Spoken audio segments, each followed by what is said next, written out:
Hi everyone, Wolf Branch Homestead here, and we're going to show you how we're gathering our green pine needles to make a hand broom with.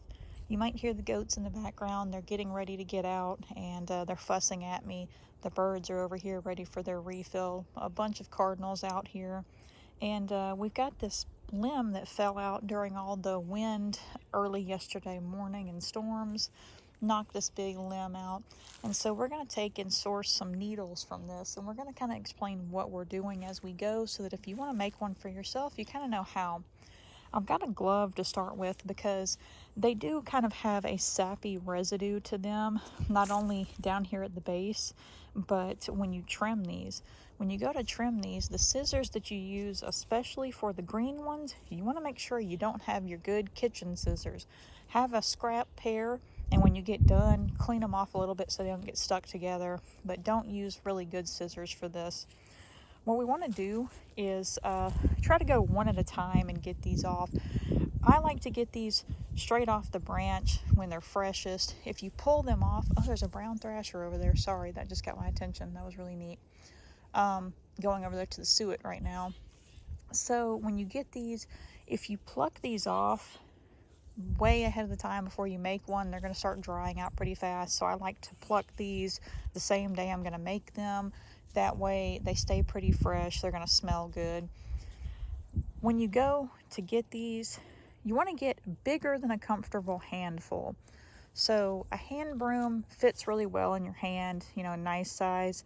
You want to get more than that, a big, wide handful, because you're going to be sorting through this as you go and pulling out some of the shorter pieces. This gives you an opportunity, though, to make sure that every piece you get off still has the sheath attached to it down here. We'll talk more about that. Now, what you could do is take these smaller pieces off and take them inside and then process these, but we're going to show you just a quick way out here outdoors. And then we'll go later on, maybe do a live stream of making some of these, but I'm just using this as an example right now, talking about how to make the green ones. So one of the things, if we can get it to zoom in here, right here at the base of these needles, it has a sheath, and you want to make sure that all of them, when you pick them, have that sheath attached. That's going to help keep your needles even better together than just the twine that you're using.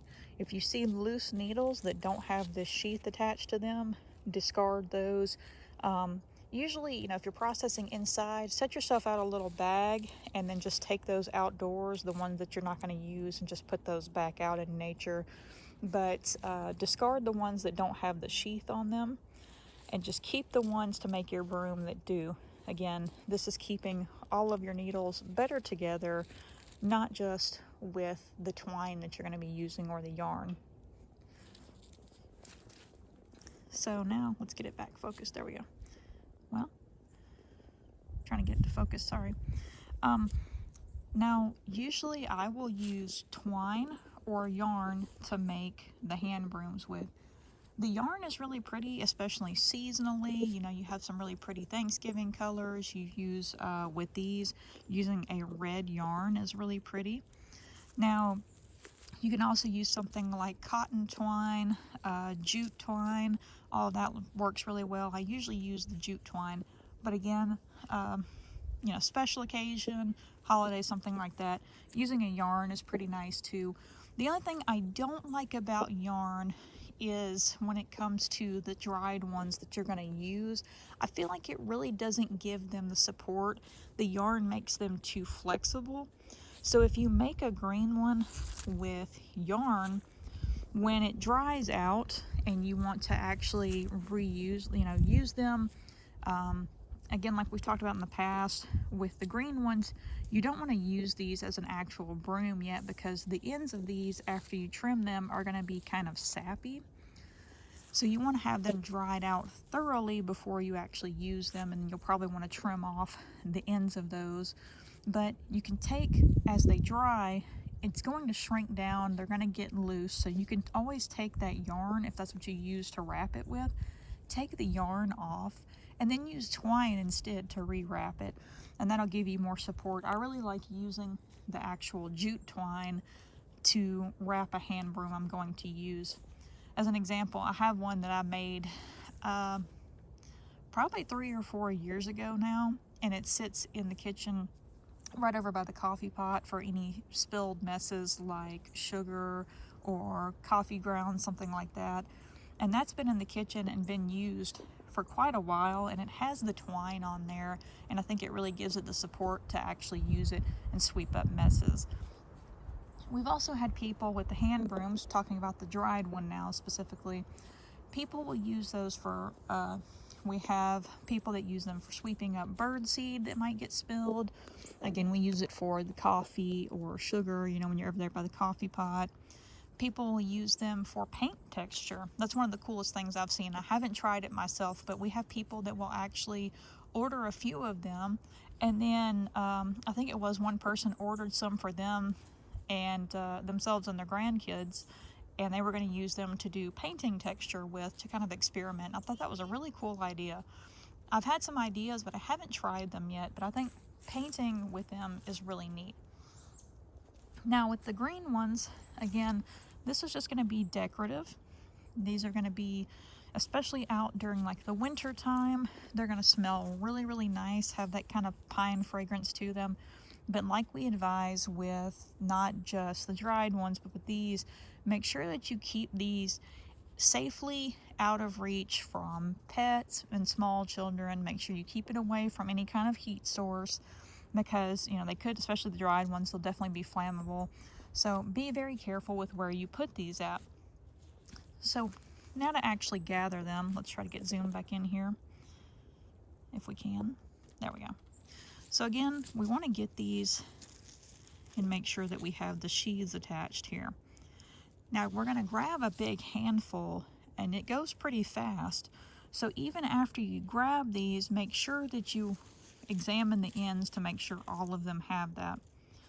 So we're going to try to do this. It's difficult when I have just one hand, because usually you want to have one hand like on the base of the smaller piece they're on, and then you take and start at the top and you just pull backwards. This is, again, I've got one hand here. I'm trying to figure out how to do this. Let's see, we'll get one up closer. But you'll take one hand starting at the top and just pull backwards, and especially the green ones, they'll usually pull off really easily. I'm trying to figure out how to get this set up here. We can show you. Yeah, definitely holding it. Let's see. Let's try to find a different one. Maybe I can grab better. This one's kind of closer up.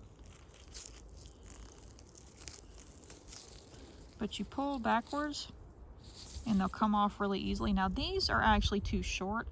You want to make sure you have a long enough length, because you're going to trim some of the ends off, but these are too short. But just as an example of what you want to do, and as you pull them off, keep them all in the same direction. That's going to help you when it goes time to making the broom. Again, this is kind of messy because I'm only using one hand, but you see what I'm talking about, where we've got the sheaths on most of them. There's one right here that doesn't, so that would be discarded. And then we have them all going the same direction, which will help us out when it goes time to wrapping our broom. Now you don't want to trim the ends off until you're completely done. You've wrapped it all the way around. But you're going to save, again, not only the sheaths making it easier to keep these all together, but it's also going to help you when it comes time to kind of packing them down, keeping them all in the same direction when you go to wrap it. So you can see some there that don't have the sheaths on them. But when you get your group of them, again, I'm not gathering a whole handful to show you just yet because I don't have my hands free here. I'll probably get a tripod or something like that when I do. But when you go, I haven't sorted out the other ones here. When you go to make your broom and you've got them all in this direction, then you find a flat surface or find the palm of your hand, but usually a flat surface is better. And you pack these down where they're all the same direction. So I'll do it right here up against my jacket. Just like that. You pack them down so they're all about even with each other. And then once you get your big handful, you make sure you sort through there and get all the other ones out, get the ones that are too short out, pack them all down, and then that's when you start wrapping these with twine. So again, with this, what I'm looking for, I know about what size they are. That's why it's good to have kind of an example one. You don't want to use something like, I think it's Virginia pine. The needles are really, really short. Longleaf would be an awesome example. The needles are very, very long on them. But with this, there's some of these smaller branches. These are too short. Again, we're going to be trimming some of the ends off. You want it to be comfortable where when you pick what needles you're going to use, have your hand a little bit above where the sheaths are, where you wrap it at, and then hold it like this. And you still want a considerable length even after the length of your hand, because you are going to trim some of that off. So make sure that they're not shorter than your hand or right there at the top of your hand, because what you're going to do when you're sweeping with them or painting or something like that, you'll have it like this. So you don't want it to be too short. Again, these right here, they're shorter than I like, but they could work. But what I'm really looking for is over here on some of the stronger branches. These are a lot longer. You can kind of see they're a little bit longer than that group, but we'll pull an example off for you. I'll set these down here. So we'll look for a really good, strong, long needle, and then we'll show you that versus some of the shorter ones over here and show you what I'm talking about. Okay, so that's a really good long piece. I will pull off something like that shorter one. I will pull those out of the sheath and then just leave the other two. Sometimes you might leave it in the middle as a brace, but I prefer to try to pull those out. But you can see the length on that one versus something like this right here.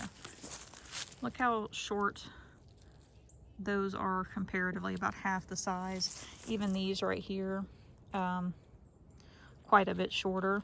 Let's pull one off so you can see it here. Well, that just kind of pulled the whole one off, but you can see what I mean, where these are shorter over here. You want to make sure you have the longer ones, not only to have a comfortable fit in your hand, but have room to trim these off. So most of what we have out here is loblolly, and that's been, you know, a pretty good tree to actually get the needles from. But again, I can only imagine having longleaf needles. Those would be really neat to work with. Also, another tip with these is we'll show you when we do live streams or other videos. If you watch these before, maybe you'll be familiar with me saying this, but repeating it for anybody new that's watching. When you wrap these needles, now this is mainly talking about for the dry ones, because again, these you can kind of do whatever with the green ones, because they're just going to mainly be visually enjoyable. You know, you'll use your senses, you'll see the greenery, the color of the twine, the yarn you wrap it with. You're going to use your smell, and you're going to get that scent of pine when you have them on display. But with the dried ones, depending on how far up you wrap them and also how much you trim off of them, depending on what you're using them for, that's going to determine how far apart the needles are spread at the end. So we'll show you an example here. If you wrap them only a little ways, see how far out all the needles are still spread. It's kind of a bad example because it's not an actual broom, so I can't show you the ends when they're trimmed up. You can wrap them just a little bit. Your needles will be pretty far spread out. This is going to apply really well when it comes to painting texture, by the way. But you'll either have them really spread out, or the further you get up towards the end of wrapping it, if you trim them off really short past the twine, it's going to group them a lot closer together. So depending on what you want to sweep with them, how you want them to look, if you want to paint with them a certain way, you know, again, example of painting, if you wrap them just a little ways up, they're pretty far spread out, and then the further you get up, it's grouped together. So depending on what kind of texture you want with your brush, what kind of streaks you want it to leave, that can be determined by how you wrap them. Again, with the green ones, it takes them a while to dry out, and sometimes a lot of them, we've made some during the holidays and they've dried out thoroughly. They might not even turn solidly brown. Some of them might be well dried out and still have a little bit of greenish, kind of dull green color to them. Just ensure that they are fully dry and you trim those sappy ends off before you actually try to use them for anything. And again, don't use these for anything like that you're going to put in your mouth. Don't sweep something up with this and then eat it. This is just for, you know, small messes, or again, painting with them, display, something like that. Even the brown ones, the dried needles, they are really beautiful to display.